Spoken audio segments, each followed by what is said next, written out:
Election इन्होंने 8 अक्टूबर को भी नहीं करवाना है, ये भी मैं बता दूं। 8 अक्टूबर ये इस चीज़ की इंतज़ार की गई है कि आरिफ अलवी बतौर सदर के 5 साल गुजार के घर चले जाएं, और उसके बाद जो है आपको भी पता है एक्टिंग सदर कौन बनेंगे। फिर ये इमरजेंसी लगाएंगे 234 235 की।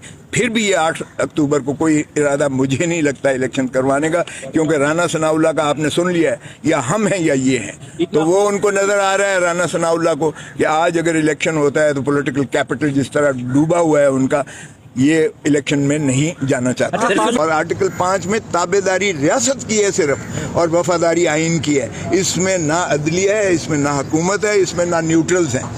ये हमने अजीब तमाशा बना लिया। हमने हुकूमत को रियासत के ऊपर बिठा दिए, हमने न्यूट्रल्स को अदालत रियासत के ऊपर बिठा दिए, और हमने जो है अपना अदलिया को भी रियासत के ऊपर बिठा दिया। ये मुलाजिम है, रियासत के गुलाम हैं, ये खादिम हैं, ये सारे इदारे जो है। भाई रियासत अवाम है, अवाम बेचारी कसमत पुरसी के आलम में है। अवाम का कोई पूछता है, कोई सुन रहा है? इक़्तिदार की कशमकश में एक दूसरे के ऊपर जो है लगे हुए हैं, चढ़ दौड़ रहे हैं। पूछें ज़रा किस लिए क्या है? खान साहब को भी चाहिए कि ठहराव पैदा करें।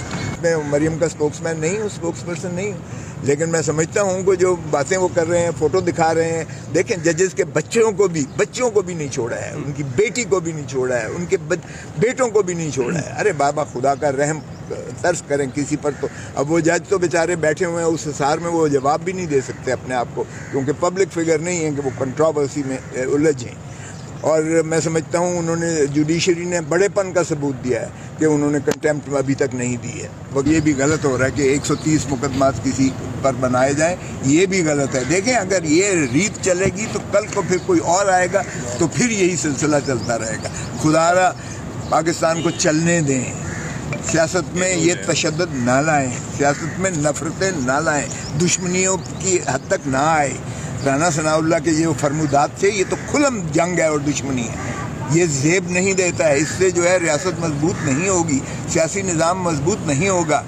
तीसरी कुव्वत को फिर जो है एक हम क्या पुकार दे रहे हैं। बहुत ज़्यादा सुप्रीम कोर्ट से तवक्को है इस वक्त कि वो आइन को नाफिज करें, और ये एक ऐसा डिफाइनिंग मोमेंट है सुप्रीम कोर्ट के लिए भी कि जस्टिस मुनीर की जो है वो दफन होना चाहिए। जस्टिस मुनीर ने जो इस मुल्क की अदालती निज़ाम के साथ किया और जो मुल्क के साथ किया, अगर आज चीफ जस्टिस बंदयाल साहब अपना किरदार अदा करें तो तारीख़ में वो जो है रकम होंगे कि उन्होंने आइन को नाफिज किया, और जो हल्फ पासदारी का जो उन्होंने हल्फ लिया था आइन की पासदारी का, आइन को अपहोल्ड करने का, आइन की बालादस्ती का, जो आइन का तकाजा भी है, उसको अगर वो मुसल्लत करेंगे और सही माने में चीफ इलेक्शन कमीशन और इलेक्शन कमीशन के ख़िलाफ़ भी कार्रवाई करेंगे तो मैं समझता हूँ कौम और मुल्क में बहुत ज़्यादा पजीराई होगी और वो तारीख़ में रकम होगी। हमने जो है इस आइन के मावरा कोई काम करना है, बल्कि हमेशा ये होता है सेंट्रल एग्जीक्यूटिव आइन के हम खालिक हैं,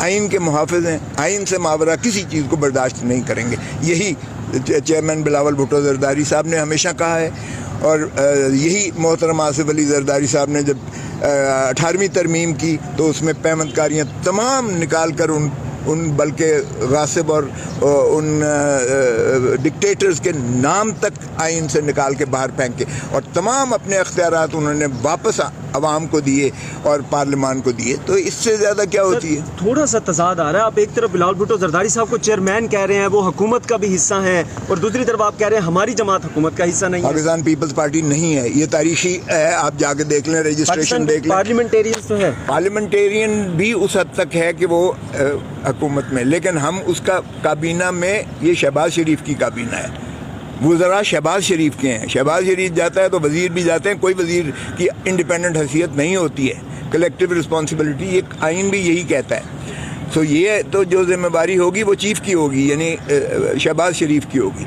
शहबाज शरीफ साहब से पूछिएगा जो कुछ कर रहे हैं। बदकिस्मती है कि अदलिया के साथ हमेशा हेड ऑन कोलूजन जो है मुस्लिम लीग नून ने किया है, अब भी उसी तरफ ये खैर से जा रहे हैं।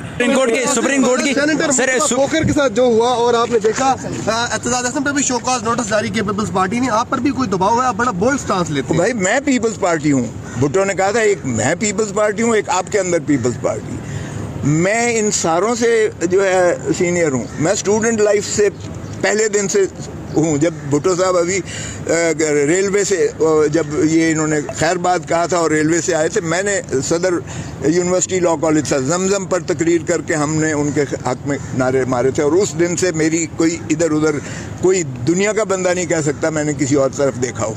मैं पीपल्स पार्टी हूँ, इसलिए मुझे किस लिए खौफ हो।